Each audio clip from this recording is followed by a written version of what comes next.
This site was a really unsafe and inaccessible ruin, and yet a really significant and rare link to Sydney's past. So the question was, what to do? Why didn't you just put a cap over the whole thing, bury it all and put a park on top?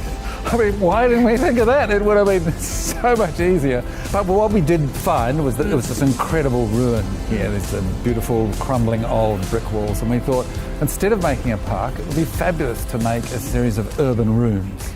It seems to be bordered by something new and something old, but the lines are blurred. This screen is an example of that, where you can see that the gap between the screen are in fact bricks. We've conceptually taken the bricks out, and that gave us a lovely kind of matching scale. So it's kind of interesting, we're bringing these two architectures or time periods together. But they're not standoffish, they're really snuggling up to each other.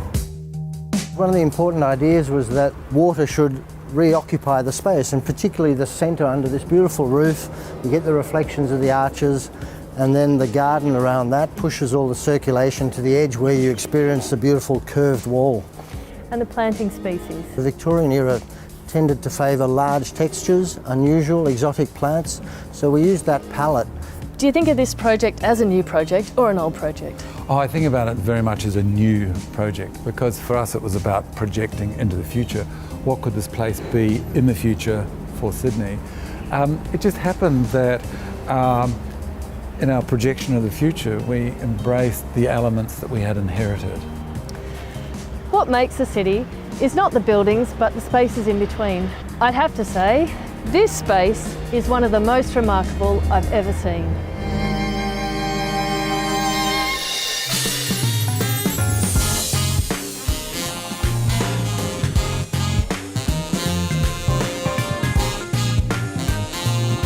It's really about designing a community housing for the people rather than being developer driven.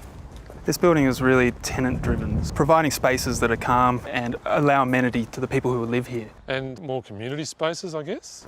Yeah, absolutely. Spaces for people to come together, interact with one another, and really get to know one another so that it builds a community rather than just a place to live.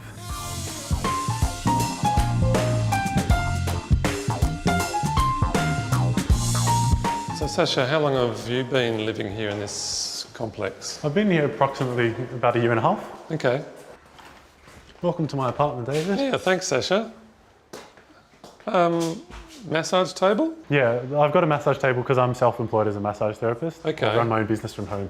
And this is a really lovely, light-filled, modern apartment. I was actually really surprised about the price because when I was looking for things that were similar, there was pretty much garages and granny flats, and even they were a lot more expensive as well. Right, so part of the ethos of this place is to offer contemporary accommodation at affordable prices. Yeah. Right, that's fantastic.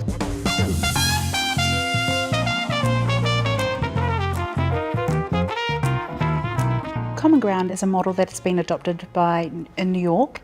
It's an answer to homelessness and affordable housing. We have 40 units in this building. 20 units are made up of our affordable tenants. They're people that are on a low to moderate income, and the other 20 units are occupied by our social tenants, which we source from the ACT Housing Register. They are what we consider a high risk of homelessness. And communal gardens and this beautiful community space that we're in here, they're obviously part of what you're offering those tenants as well. Absolutely. Beautiful spaces for them to be able to connect with Mother Earth outside, which I think is a really healing element, and also a space that they are able to come together and eat, because food, I believe, brings people together. Yeah, absolutely. Food is healing, it's nourishing to the body and the soul. So I've witnessed that, and that's just beautiful. Yeah. So I know it works.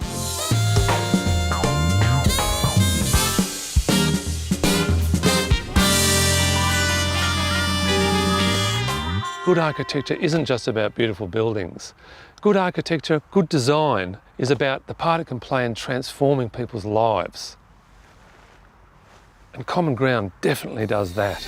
Do you remember visiting the library as a child? I do. They were austere and dark and cold places, but not anymore.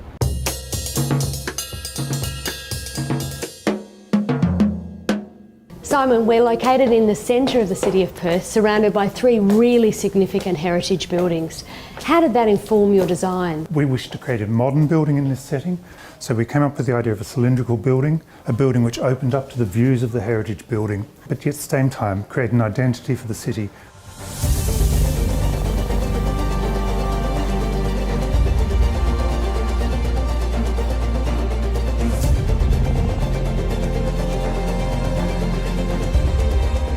I'm interested by the diagonal truncation of the roof. It was really about regenerating the plaza, which is to the south of our building, so we need to allow the north sun in, but at the same time it actually enabled us to have a tall presence with the buildings along Hay Street. As a mother of 4 children, I was so excited to see that fantastic children's library filled with kids. Creating areas for the children has been important, and the idea that the storytelling can happen under the tree, somebody telling a story under a tree, people listening, perhaps the original library.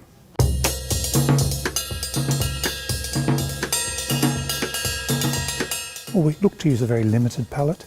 For the outside of the building, we used Austral Verde. It's a local Western Australian stone from Norseman. It's a material too that we think shows respect to the heritage buildings around us. Libraries are no longer just repositories for books, they're now social hubs for the community. This is a truly inspirational building. The architects have managed to reinvigorate a city block as well as transform the City of Perth Library into a meeting place, a place for quiet reflection, and quite literally, the city's lounge room.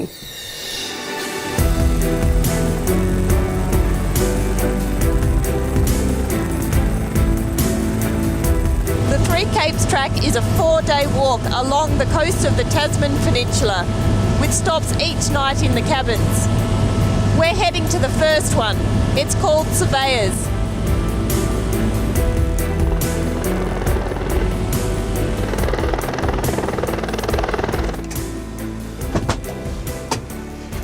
Hi Andrew. Welcome to my office. Great to be here.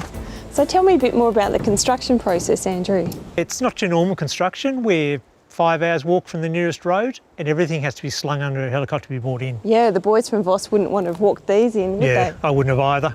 So if you think of it like a big Meccano set. Windows, the doors, the wall. And the windows, they're angled down. That's unusual. Yeah, that's actually to minimise bird strike. And because it's bolted together, does that mean it can all pull apart? Yep, so in the event, say in 75 years' time, we want to remove the building, it can be all unbolted, again slung under a helicopter and flown back out again.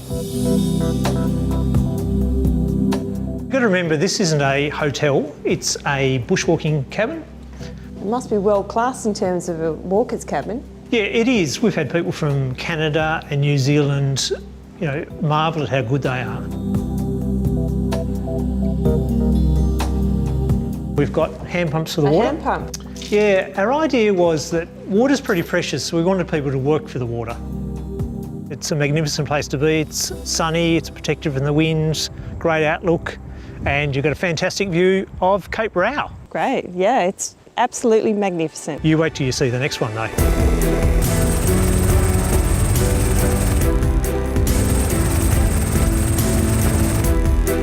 Another interesting aspect about the design I've noticed is the deck. It connects us to everything. And around parts of the deck, they've used different screening methods to create a variety of spaces. One of the spaces is the kitchen area. They've used timber slats at the back that tell us not to look that way. It encourages us to look this way, at, well, this.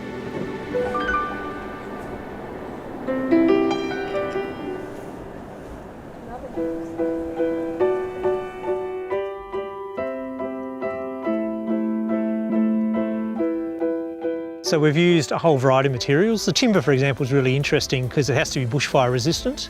It's really dense, which means it's also... It's not going to burn. Yeah, it's not going to burn and it's also not going to weather a lot. It's going to be at low maintenance. I think this project has pushed the boundaries in 3 main ways. Firstly, the design process was a massive effort and took 4 years. Secondly, just the sheer logistics of the build. And thirdly, the result. A world-class facility that Tasmanians should be proud of.